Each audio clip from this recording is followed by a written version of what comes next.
పాడి పంటలు ఛానల్ వీక్షిస్తున్న రైతు సోదరులకు నమస్కారం. ఈనాటి అభ్యుదయ రైతుల పరిచయ వేదిక కార్యక్రమానికి అనంతపురం జిల్లా రాఫ్తాడు మండలం హంపాపురం గ్రామానికి చెందిన అభ్యుదయ రైతు శ్రీ మోదుపల్లి అమర్నాథ్ గారు పాడి పంటలు ఛానల్కి విచ్చేశారు. నమస్తే అండి. నమస్కారం.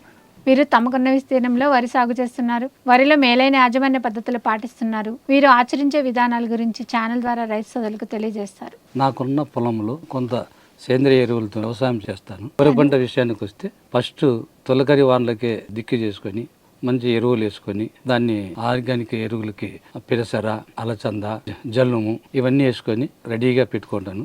మళ్ళీ వర్షాలు వస్తానే దాన్ని పచ్చి రొట్టెతోనే వ్యవసాయం చేసి దానికి ఆర్గానిక్ పంటగానే చేసుకుంటాను. 20 కేజీల నుంచి 25 కేజీల వరకు ఇత్తనాలు నార వేసుకొని నాటుకున్న తర్వాత కాలిబాటలు వేసుకుంటాము. కాలిబాటలు వేసుకున్న తర్వాత దాంట్లో ఏమన్నా దానికి రోగాలు ఎటువంటి వస్తే దానికి ఫస్ట్ వేప నూనె, ఆవు పంచితకము కలుపుకొని దాని మీద పిచికారి చేసుకుంటాము.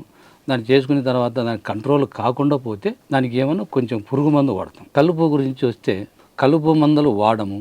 ఎంత చెప్పున్నా లేబర్తోనే క్లీన్ చేయించుకొని పెట్టుకుంటాం. కలుపు మందును వాడిన దాని వల్ల పంట ఏపుగా పెరగదు, రైతుకు నష్టమే కానీ లాభం ఉండదు. దాని వలన కూలీలతోనే పని చేయించుకుంటాం. ఎరువుల విషయానికి వస్తే తొలగరి వానలో వేసిన పంట కాకుండా మళ్ళీ కూడా మేము యాప, తంగేడు, జిల్లడై ఇవన్నీ కూడా కోసి దాని రొట్టెలో పరిచి మళ్ళీ కూడా మేము జల్లేడు, ఎంపుల చెట్లు, తంగిడి చెట్లు, యాప ఆకు దానిలో పరిచి మళ్ళీ రొట్టె చేసి అవి నాటుకుంటాము. నాటుకున్న తర్వాత ఏమి దానికి రోగాలు వచ్చినా దానికి వేప నూనె, ఆవు పంచితంతో పిచికారి చేసుకుంటాం. ఇప్పుడు మేము కాలిబాటలు చేసుకుంటాం కాబట్టి దాని వలన చాలా ఉపయోగం.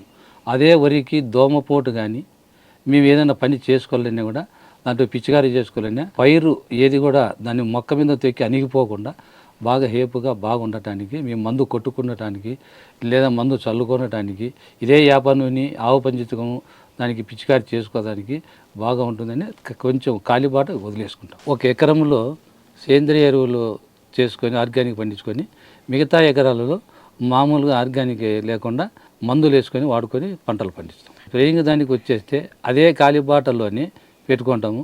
గట్టు పైన స్ప్రేయర్ పెట్టుకొని ట్యూబ్ ద్వారాగా ఆ స్ప్రేయింగ్ చేసుకొని దాని పద్ధతిలో పాటించుకుంటాము. కోత ఏంటంటే మాకు మిషన్ ద్వారాగా కోత చేసుకుంటాము.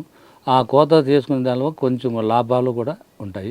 అదే వ్యవసాయ కూలీలతో అంటే ఎక్కువ ఖర్చు వస్తుంది, కొంచెం దాన్ని క్లీనింగ్ కూడా తక్కువే ఉంటుంది వ్యవసాయ కూలీలతో. ఇదే మిషన్ అయితే బాగా క్లీనింగ్ వస్తుంది, అవి దిగుబడి కూడా బాగానే ఉంటుంది. సేంద్రియ ఎరువులు అయితే ఎకరానికి వచ్చేసి 5 నుంచి 8 వేల దాకా ఖర్చు అవుతుంది. అదే మన మందులు వాడితే ఎకరానికి 20 వేల దాకా ఖర్చు వస్తుంది. 20 వేల దాకా ఖర్చు వస్తే దాని దిగుబడి కొంచెం లాభదాయకంగా ఉంటుంది. దీని దిగుబడి దీని తగ్గట్టుగా లాభదాయకంగా ఇట్లే ఉంటుంది. సేంద్రియాలు వాడిన దానికి ఎకరాకి 24 నుంచి 28 బస్తాల వరకు వస్తాయి. అదే మందులు వాడిన దానికి ఎకరాకి 30 నుంచి 40 దాకా బస్తాలు వస్తాయి. సేంద్రియ ఎరువులు పండించుకునే ధాన్యము మా కుటుంబానికి పోను, మాకు తెలిసిన వాళ్ళకి దానిని మార్కెట్ చేసుకుంటాం.